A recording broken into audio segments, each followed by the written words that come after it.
Moi boas noites. Benvidos a Escépticos no Paz, edición casi en solsticio de inverno. Nunca mellor dito, porque desta volta son das badaladas da Berenguela.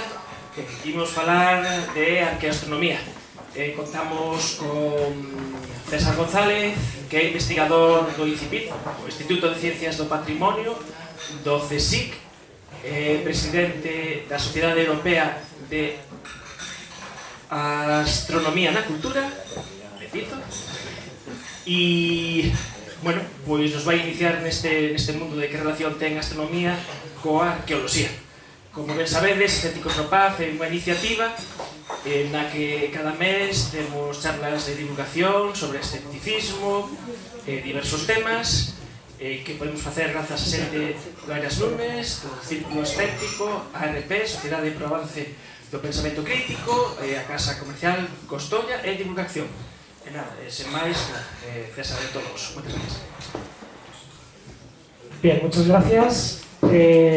Bueno, lo primero, agradecer a Manuel y a Escépticos no Paz la invitación de estar aquí para contarles, bueno, voy a tutear, para contaros algunas cositas sobre aquello a lo que yo me dedico, que es a investigar la relación de los pueblos del pasado con el cielo bajo el cual habitaban, ¿no? Y también os tengo que dar las gracias a todos vosotros por estar aquí en esta señalada fecha en la cual además competimos con la Guerra de las Galaxias. Precisamente la camiseta que lleva Manuel pues alude a ello, ¿no? Entonces os tengo que agradecer que hayáis aguantado la tentación de correr a ver la película por estar aquí a escuchar lo que yo os tengo que contar.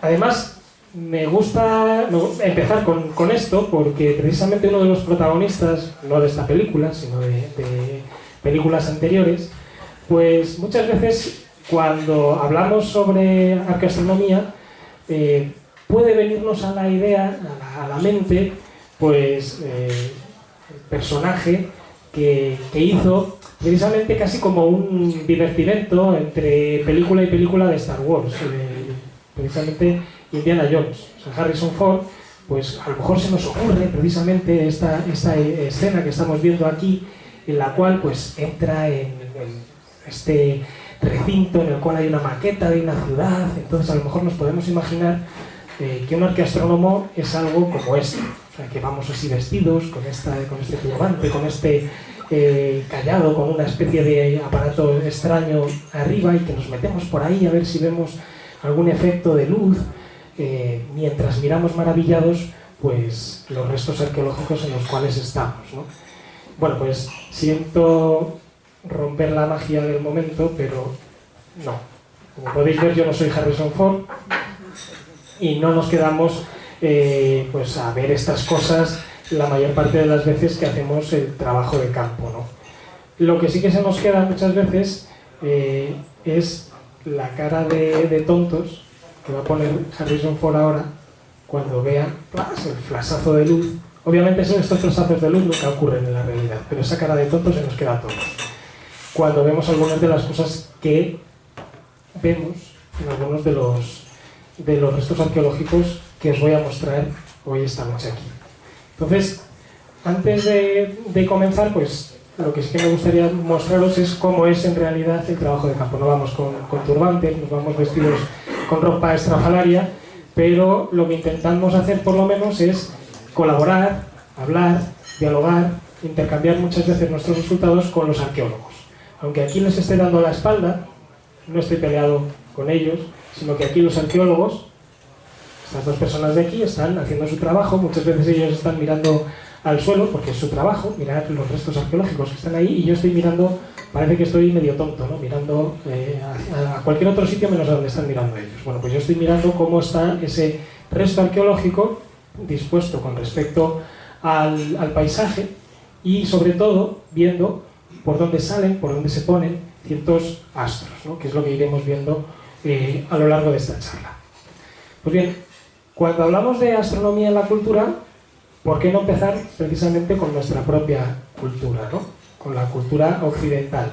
Cuando hablamos de astronomía, Pues normalmente, y sobre todo en los países de habla hispana, tendemos a hablar sobre todo de astrofísica, cosa que por ejemplo en los países anglosajones se habla más de astronomy que de astrophysics, pero bueno, es curioso. Cuando hablamos de astrofísica, pues nos referimos sobre todo a la ciencia que intenta entender cómo funciona todo lo que vemos en el universo, ¿no? Desde el propio universo hasta pues, las distintas escalas en las cuales podemos trabajar. Pero también me gustaría meter en esta categoría a lo que llamo astronomía popular.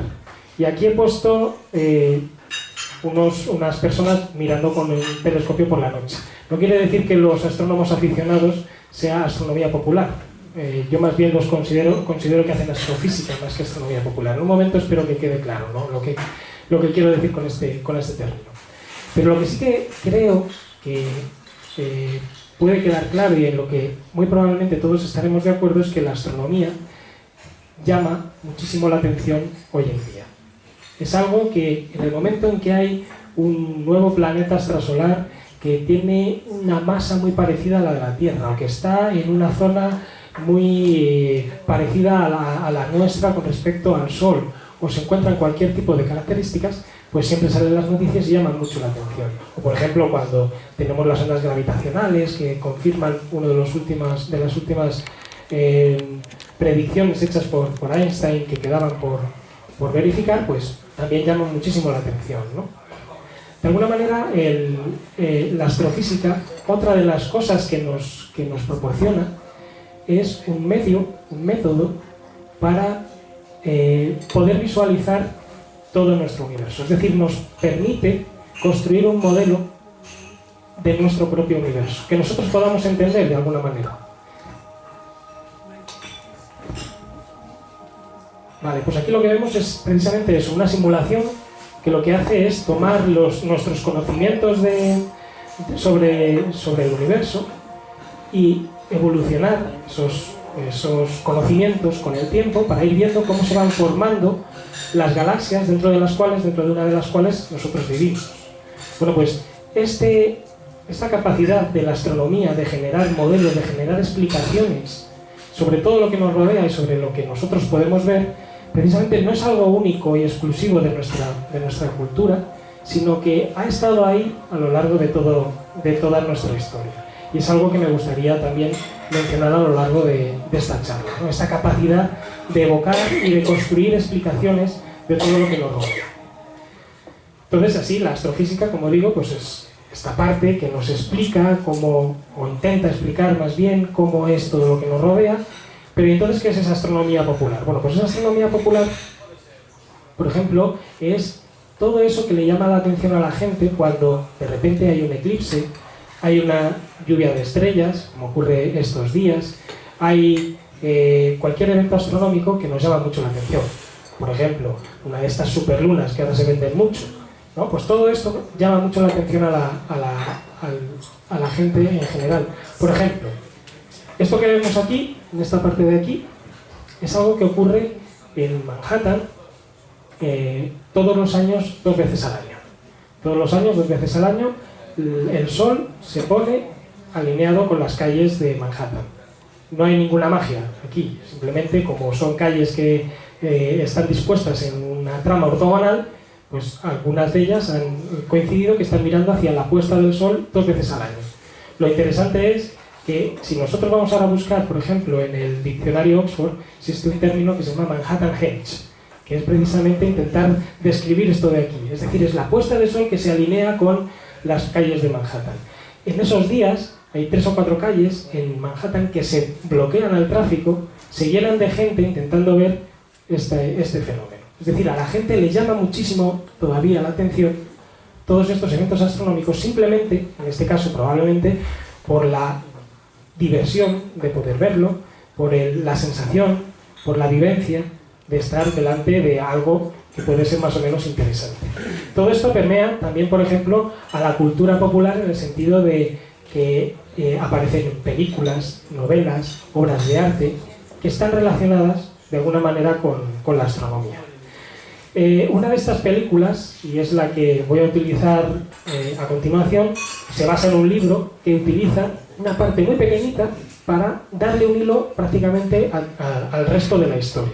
Es esta parte de aquí, donde aparecen unos personajes que vienen con un mapa, lo vamos a ver, son unos personajes bajitos que vienen con un mapa para dárselo a una persona que es más sabio que ellos y que sabe qué es lo que hay que hacer con ese mapa, ¿no?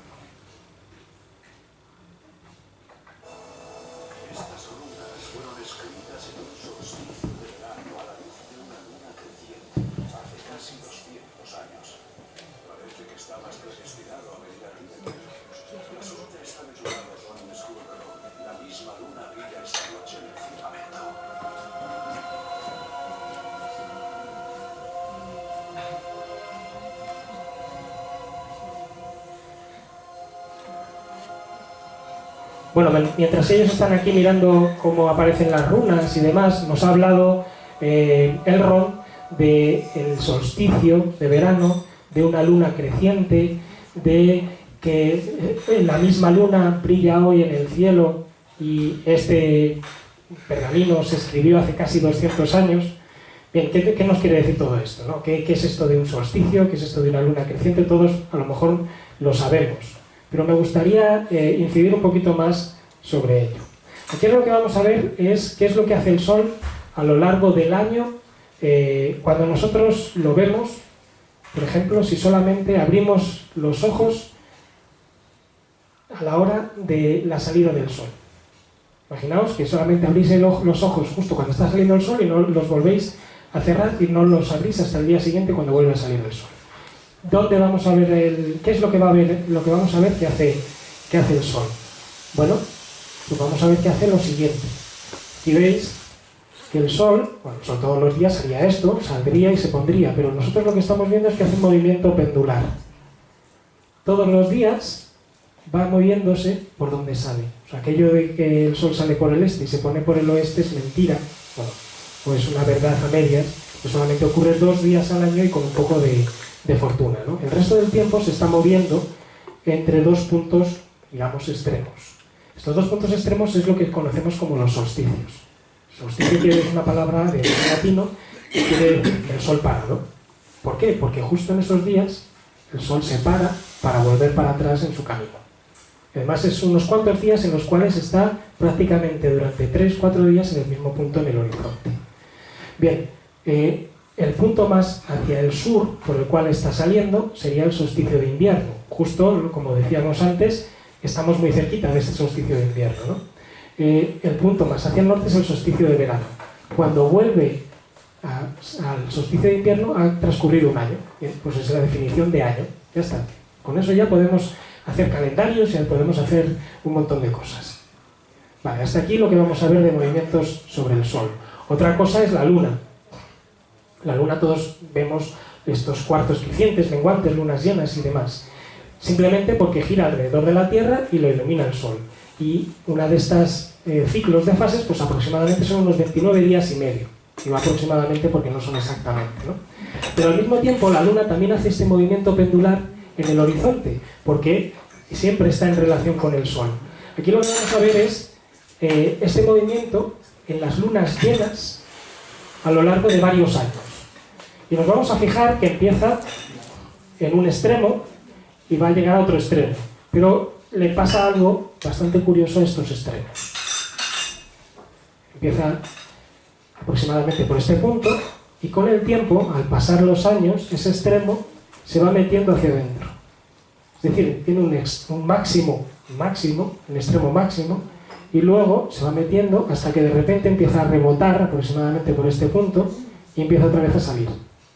Y al cabo de casi 19 años volvemos a tener a la Luna otra vez en esos máximos extremos, ¿no?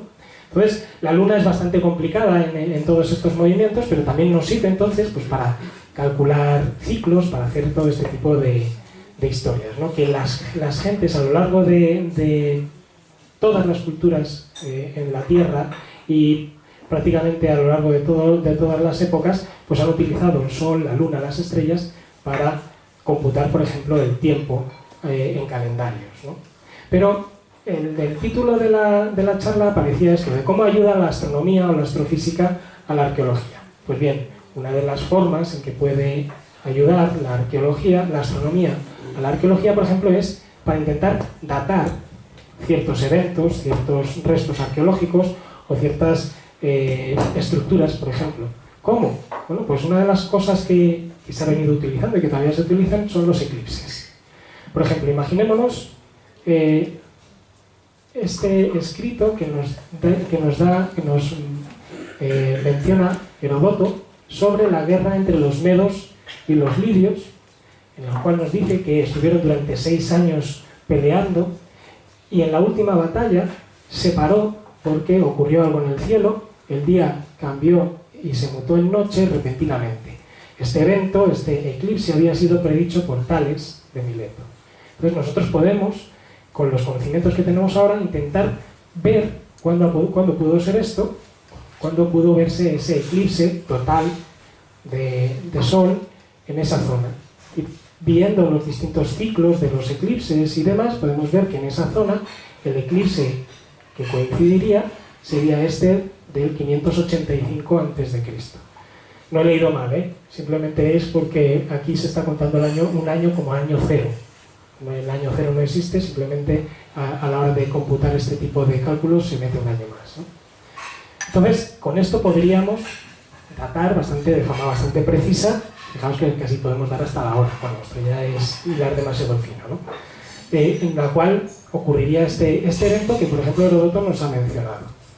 Bueno, otro de los fenómenos que podemos utilizar es algo que le ocurre a la propia Tierra. Y es que la Tierra sabemos que está girando sobre su propio eje, es el origen de los días, pero al mismo tiempo, precisamente porque este eje está ligeramente inclinado con respecto al plano en el cual se mueve alrededor de la Tierra, esto hace que la Tierra se comporte como si fuese una peonza, un tronco, y simplemente en vez de estar girando de esta manera para siempre, pues su eje se mueve de esta manera, esto que vemos aquí. Esto se conoce como la precesión de los equinoccios. ¿Qué efecto tiene esto? Bueno, pues el efecto que tiene no es por donde vamos a ver salir y ponerse el sol, que esto siempre va a ocurrir, por ejemplo, en esta línea, sino que lo que vamos a ver es que eso tiene un efecto, por ejemplo, en la estrella polar. Hoy en día nosotros tenemos una estrella que marca el polo norte, pero hace apenas 500 años, Cristóbal Colón, esa estrella estaba prácticamente 2 grados fuera del polo. En la época de Jesucristo no había estrella polar, y menos aún cuando se construyeron las pirámides, como veremos a continuación, ¿no?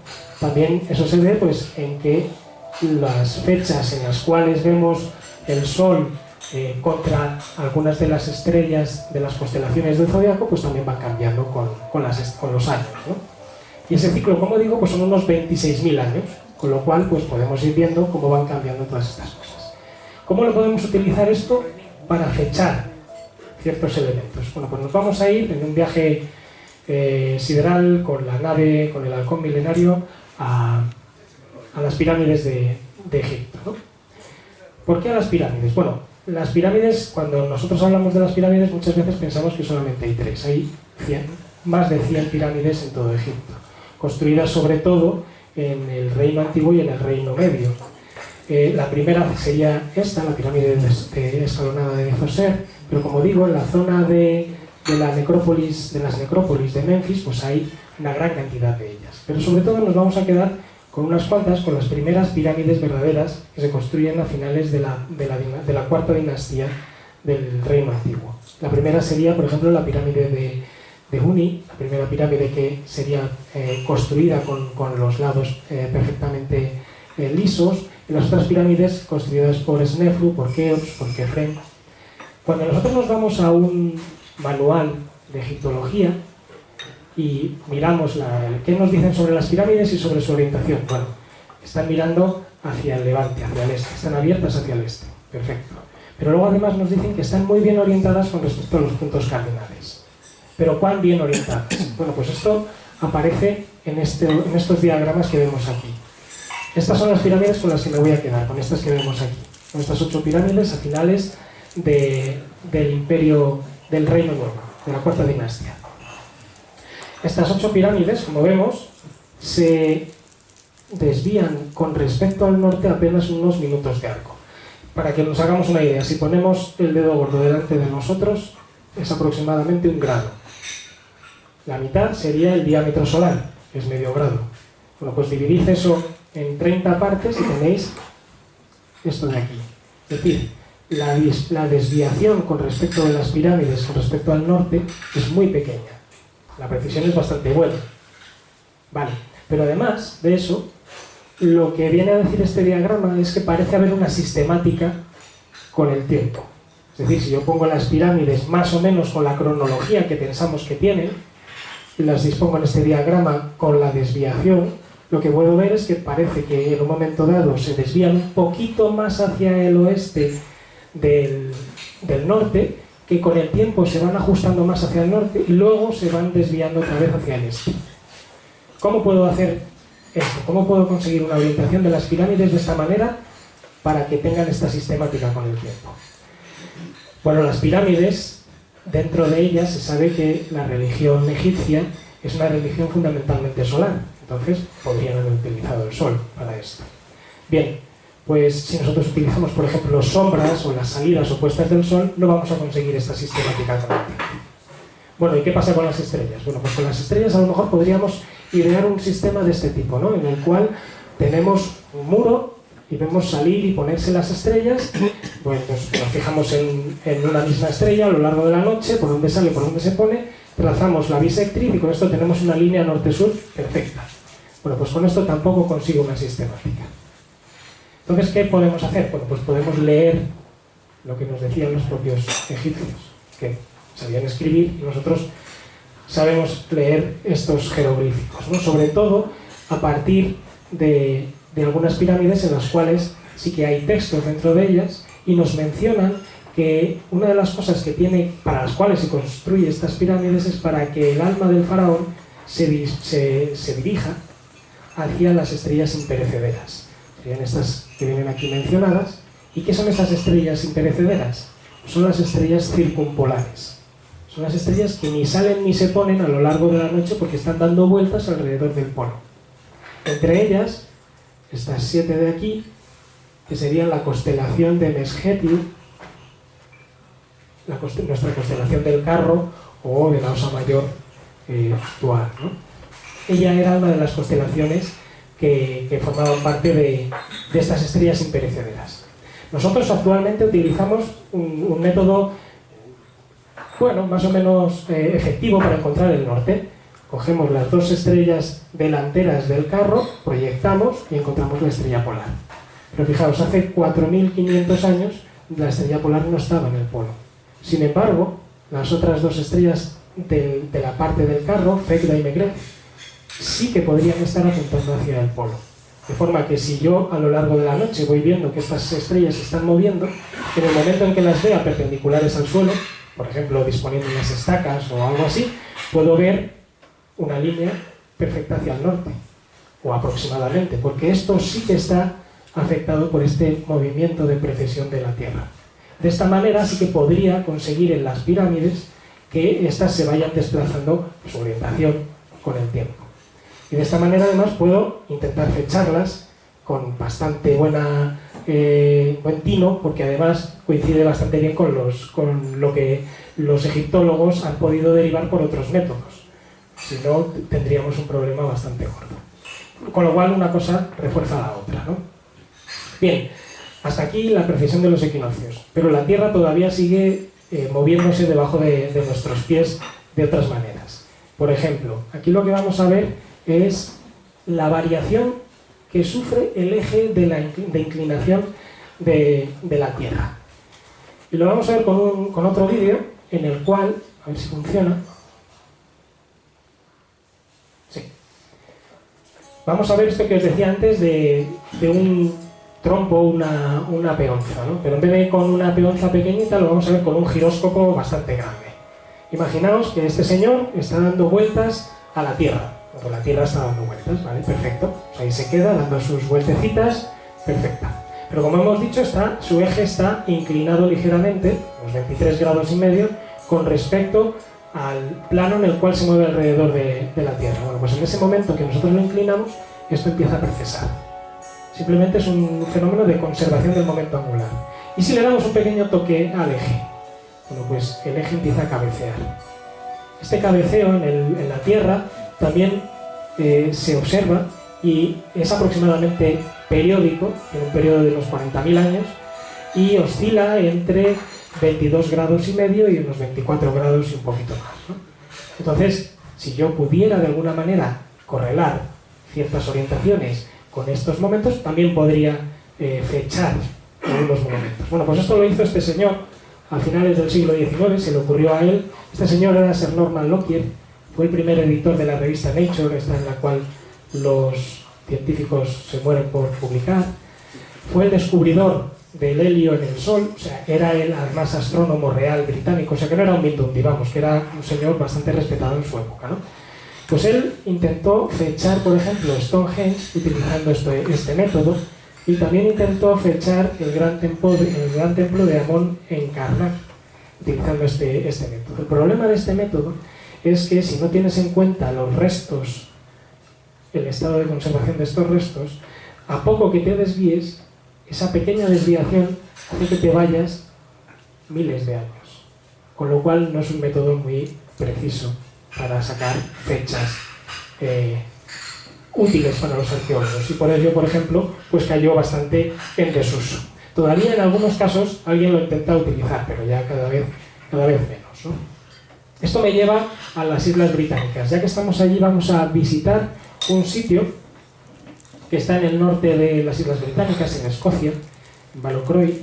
Allí hay un montón de monumentos megalíticos, sobre todo de alineamientos y de círculos de piedra. Balocroy es un alineamiento, apenas son 3 piedras hincadas en el suelo en una línea. Pero lo curioso de este sitio es que está a tal latitud que el alineamiento estaría mirando hacia por donde podemos ver la puesta del sol en el solsticio de verano. Bueno, bastante interesante. Lo curioso es que además la perpendicular a esta línea, y precisamente la línea que podría estar indicando la piedra más grande y más plana de las 3, pues estaría mirando hacia la puesta del sol en el solsticio de verano. Es decir, los dos extremos de ese movimiento pendular que antes veíamos, ¿no? Esto lo descubrió un ingeniero británico llamado Alexander Thom, que se dedicó prácticamente toda su vida a medir más de 200 monumentos de estos con una gran precisión, ¿no? Para precisamente decirles a los arqueólogos que esto merece la pena. La pena es que se pasaba un poco de frenada en muchas de estas cosas, ¿no? Porque aquí, por ejemplo, podemos ver la puesta del sol en el solsticio de verano ocurrir sobre las montañas de una islita que está justo enfrente. Pero él se fijó en que si afinaba mucho los cálculos, justo el limbo superior del sol, apenas un par de días en el año, justo en el solsticio de verano, se verían volver a aparecer por encima de unas montañas, de forma que esto permitiría ajustar un calendario solar de una manera muy, muy precisa.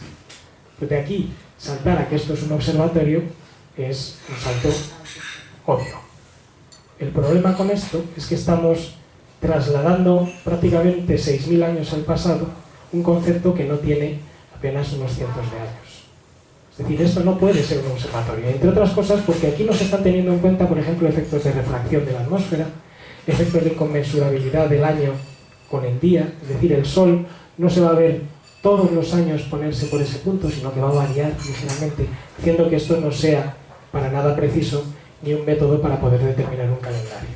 Probablemente lo que sí que hay es algo pues que es muy bonito, que llama mucho la atención, que se puede utilizar de forma ritual para atraer a la gente aquí, para hacer cualquier tipo de ceremonia porque nos importa, porque nos interesa, porque es alguna zona, por ejemplo, para cohesión de la población local, lo que nosotros queramos. Pero probablemente no sirve para fijar un calendario.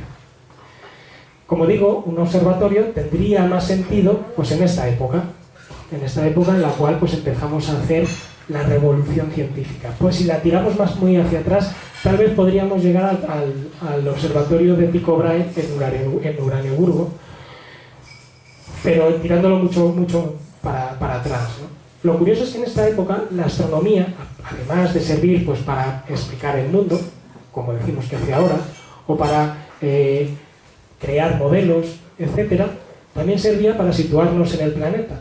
Porque, por ejemplo, aquí tenemos este mapa de Francia, antes y después de la actuación de los geógrafos y los astrónomos que determinaron la longitud de forma precisa en tierra. Es famoso la frase de Luis XIV diciendo que él había perdido más tierra a manos de los geógrafos que a manos de sus enemigos. Podéis ver por qué, ¿no? O sea, Francia de repente parecía bastante más pequeña de lo que era realmente. Bueno, pues en esa misma época, aparte de intentar buscar una precisión en tierra, también se intenta buscar una precisión en el tiempo, haciendo líneas meridianas, buscando a ver cuándo es exactamente el paso del Sol por el meridiano para saber las divisiones del día de forma más precisa.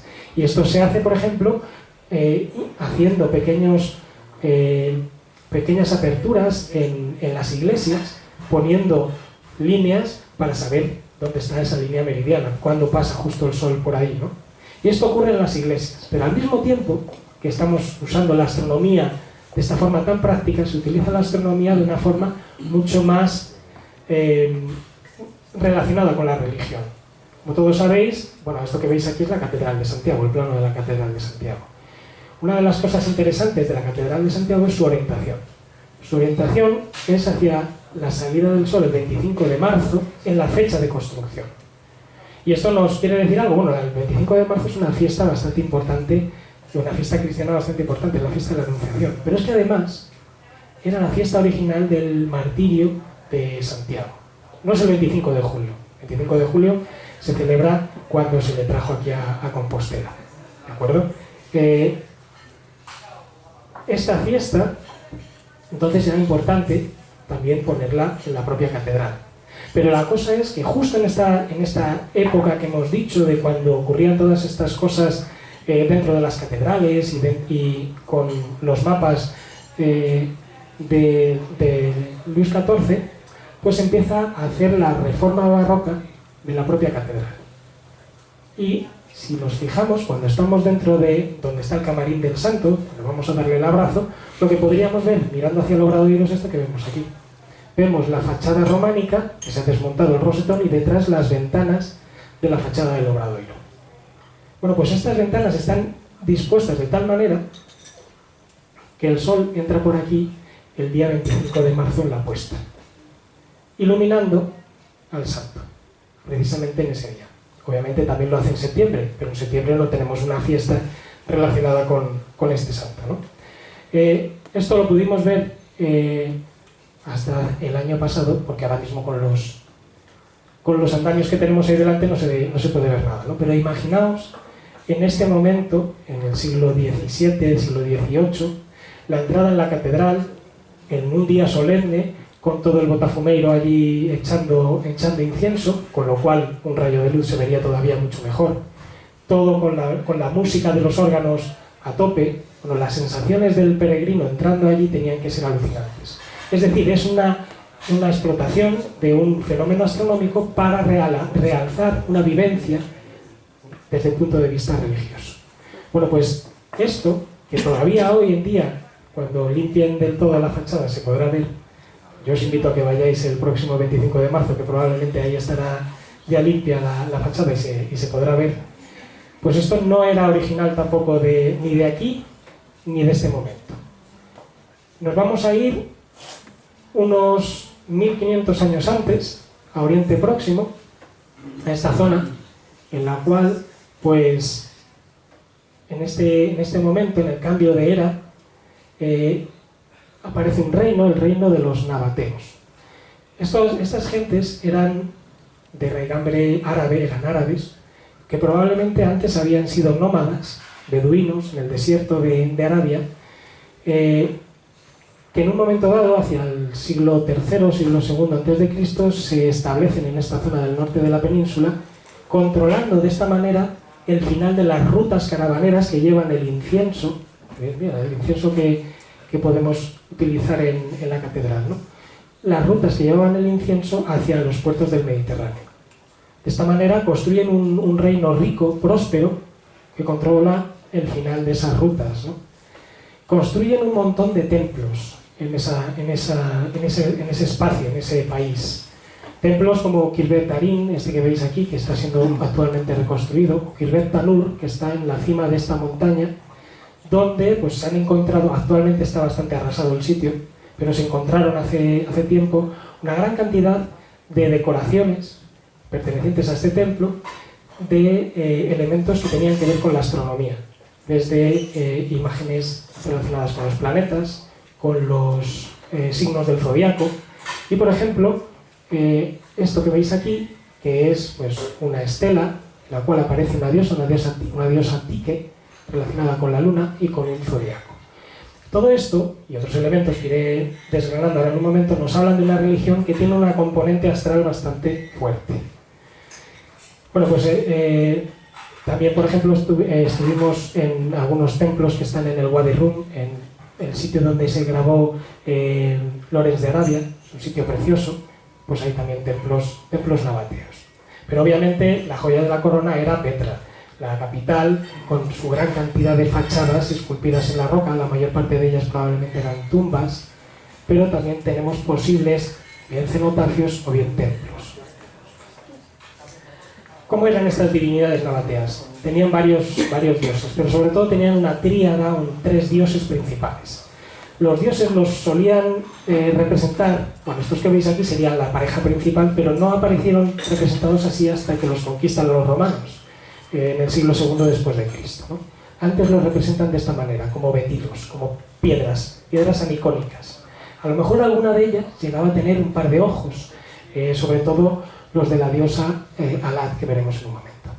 El dios masculino principal era este, Dushara, que se le asociaba en esa época con otros dioses, con otras divinidades, con Zeus, con Serapis, con Dionisos, probablemente con Helios. También se le nombraba a veces como Al-Qubta, relacionándolo tal vez con Mercurio. Y su nombre quería decir el que separa el día de la noche. De esta manera, pues probablemente tenía algo que ver con el sol, tenía un carácter solar. La diosa principal era Alutza o Alat. No son 2 diosas diferentes. Es algo que puede ocurrir también cuando nosotros, por ejemplo, vemos a la Virgen del Pilar o a la Virgen del Rocío. Bueno, pues son la misma divinidad, pero con 2 advocaciones diferentes, que normalmente además no suelen estar en el mismo sitio. Bueno, pues esto es lo mismo que pasa con Alutza y con Alat. Lo único que se las relaciona además con diosas diferentes, probablemente relacionadas con Venus. Es decir, que Venus sería una de sus manifestaciones. No es que la diosa, el planeta en sí, sea el dios, sino que es una de sus manifestaciones. La tercera diosa sería esta Manatu, Manabat, la Tique que hemos visto antes, probablemente relacionada con la luna. Entonces tenemos un dios probablemente con un carácter solar, una diosa con un carácter, digamos, relacionado con Venus, y otra diosa con la luna. ¿Qué es lo que nos dicen las fuentes etnohistóricas? Es decir, la gente que vivía más o menos en la misma época en otras culturas y que nos hablan sobre estas gentes. Bueno, pues Estrabón nos viene a decir que los nabateos adoraban al sol construyendo altares en el techo de sus casas. Luego veremos algunos de ellos.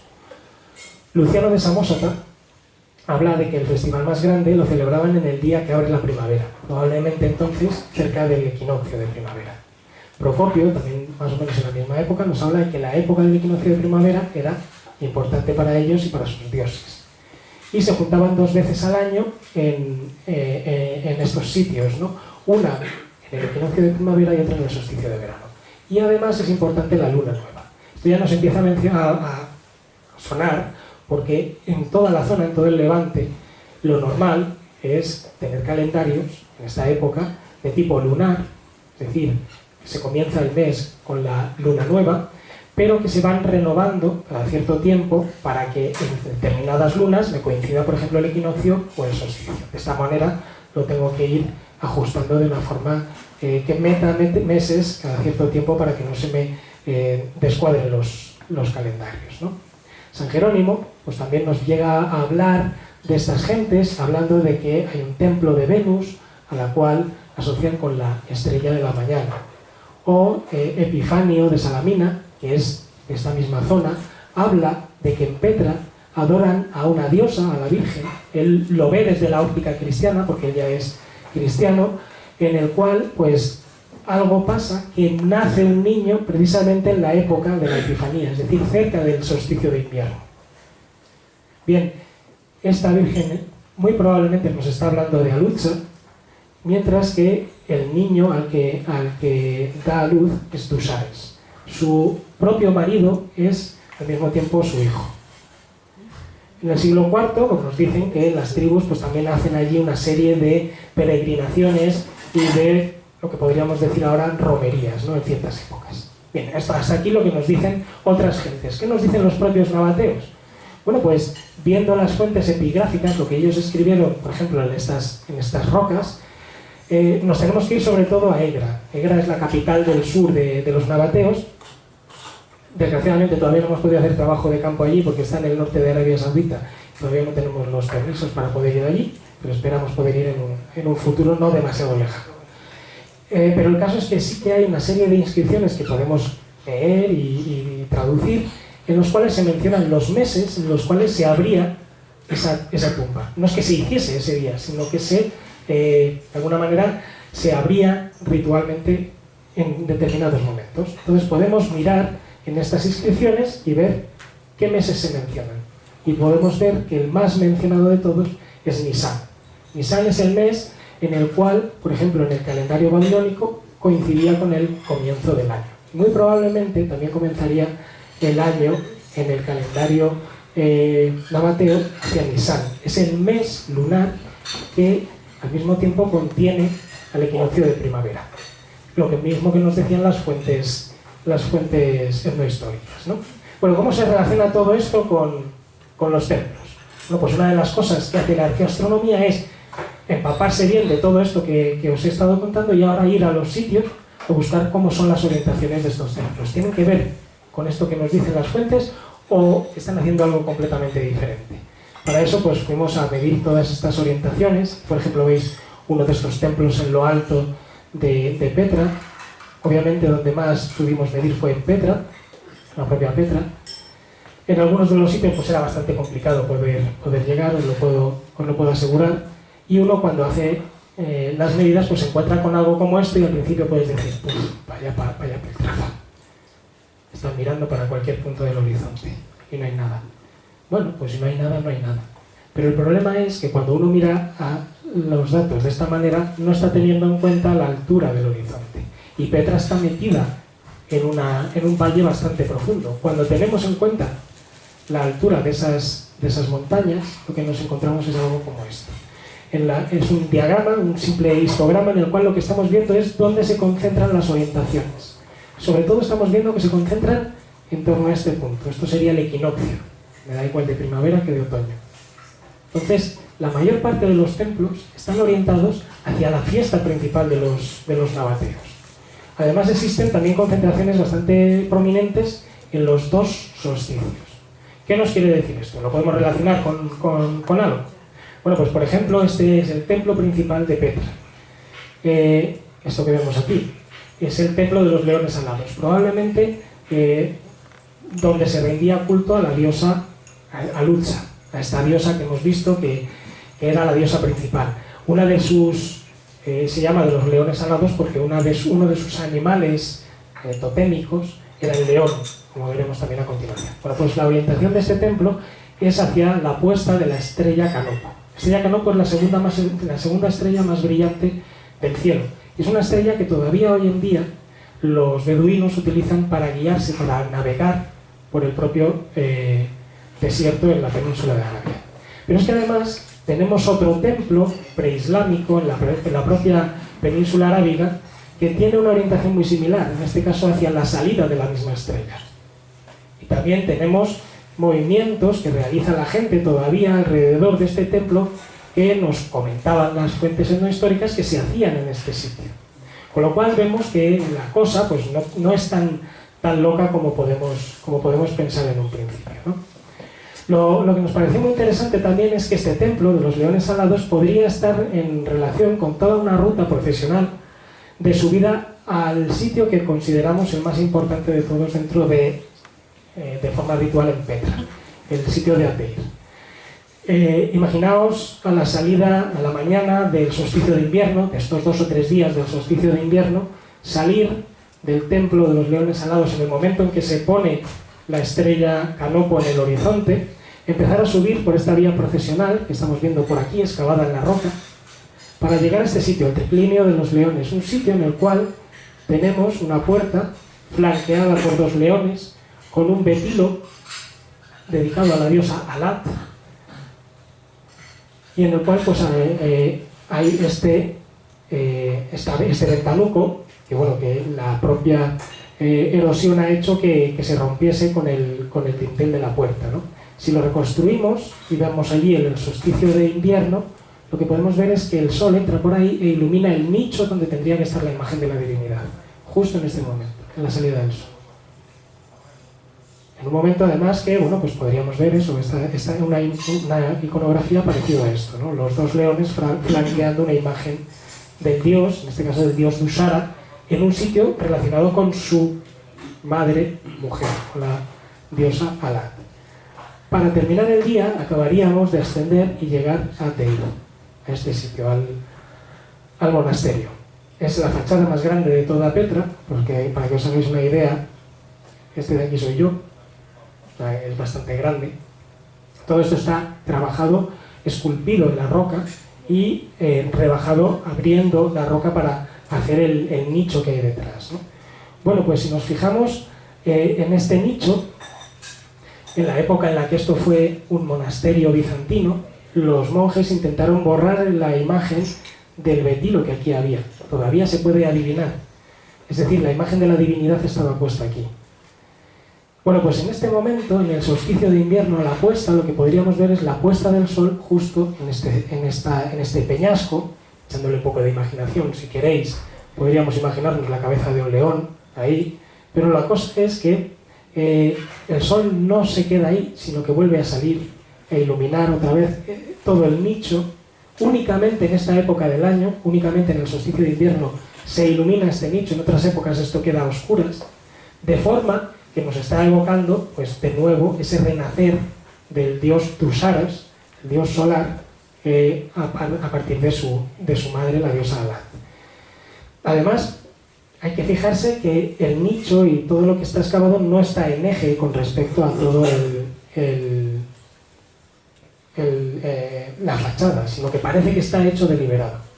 Tal es así que si nos fijamos en el perfil de la montaña de enfrente, todo eso creemos que está rebajado. ¿Por qué? Porque todo eso es artificial. Hay una nueva fachada excavada justo detrás en esa parte. Es decir, todo esto está hecho deliberadamente. Y nosotros creemos que precisamente para esto que nos decía aquí Epifanio en este escrito, ¿no? De esta manera, pues, obviamente Petra todavía tiene muchas cosas que decirnos. Vamos a ir la primavera que viene para confirmar algunas de ellas y para explorar nuevas. Pero me gustaría acabar en los próximos 3 minutos volviendo aquí a Galicia. He mencionado un poquito algo que tenemos aquí al lado. Pues ahora vamos a ver algo que vosotros seguro que habéis visto, muchos de vosotros, ¿no? Que son las mamuas. Bueno, los monumentos megalíticos no aparecen solo en Galicia, aparecen en prácticamente toda la costa atlántica europea y en buena parte de la Mediterránea, y en tipologías muy diferentes, ¿no? Y como digo, pues dentro de la península, aquí en Galicia, hay una buena cantidad de monumentos megalíticos, de los cuales hemos podido medir las orientaciones de aquellos que están en condiciones para poder medirlas. Es decir, ¿qué son estos monumentos? Son cámaras, es decir, como habitaciones hechas con piedras enormes, a las cuales se accede por un corredor. Ahora veremos una de ellas. Bueno, pues si nos situamos dentro y miramos hacia afuera, podemos medir la orientación de ese corredor. Es lo que hemos hecho aquí, y lo que veis es que todas las que hemos podido medir en Galicia están mirando hacia el levante. Y cuando tenemos en cuenta la altura del horizonte, que de nuevo aquí en Galicia es importante, pues podemos ver que todas ellas están relacionadas o bien con alguna salida del sol o con alguna salida de la luna. En concreto, las más frecuentes son las que podemos ver relacionadas con el sol precisamente en esta época, en el solsticio de invierno. Me gustaría acabar entonces con el dolmen de Dombate, donde yo creo que nos conocimos allí, ¿verdad, Manuel? Fuimos allí precisamente un solsticio de invierno para grabar uno de sus programas.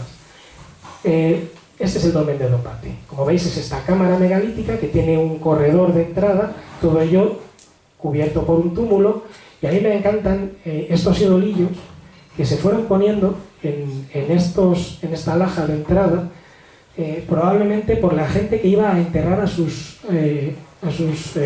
antecesores allí. Es decir, esto no podemos verlo únicamente como un cementerio, sino que era algo más. Era un sitio para ir allí a hacer algún tipo de ritual, ¿no?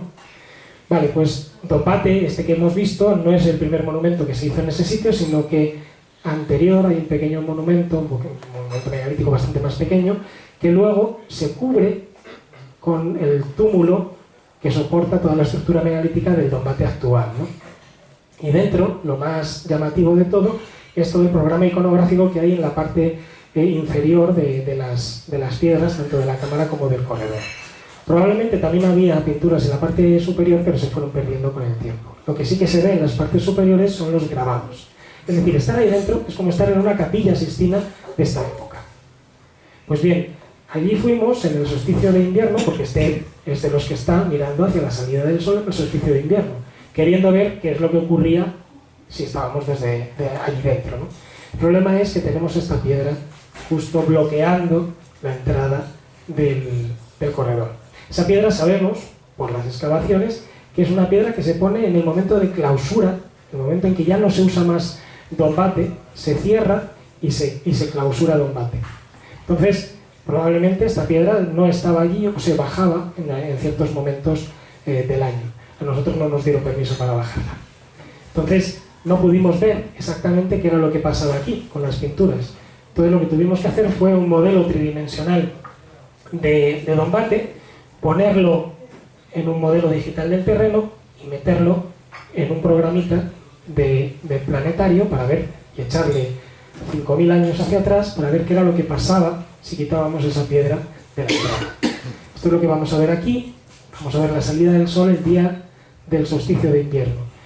Si os habéis fijado, la peliculita empieza aquí. Justo aquí es cuando sale el sol por encima de aquella montaña. Bueno, pues no me dejan muy bien las luces estas, pero hasta aquí es hasta donde llegan las pinturas rojas. Es decir, la luz del solsticio de invierno ilumina todas las pinturas rojas y según el sol empieza a subir por el horizonte, empieza a salir por el corredor de forma que de alguna manera ese sol, que lo podemos asimilar como el que trae la vida a esta parte donde tenemos a los muertos, ha entrado y sale hacia afuera, devolviendo de alguna manera esa vida a todo el mundo, ¿no? Me gustaría acabar aquí y espero que por lo menos os haya levantado un poco el gusanillo por estos temas y bueno, que si teníais intención de haber ido a ver Star Wars y no lo habéis podido ver, por lo menos os lo hayáis pasado bien un rato, nada más. Muchas gracias.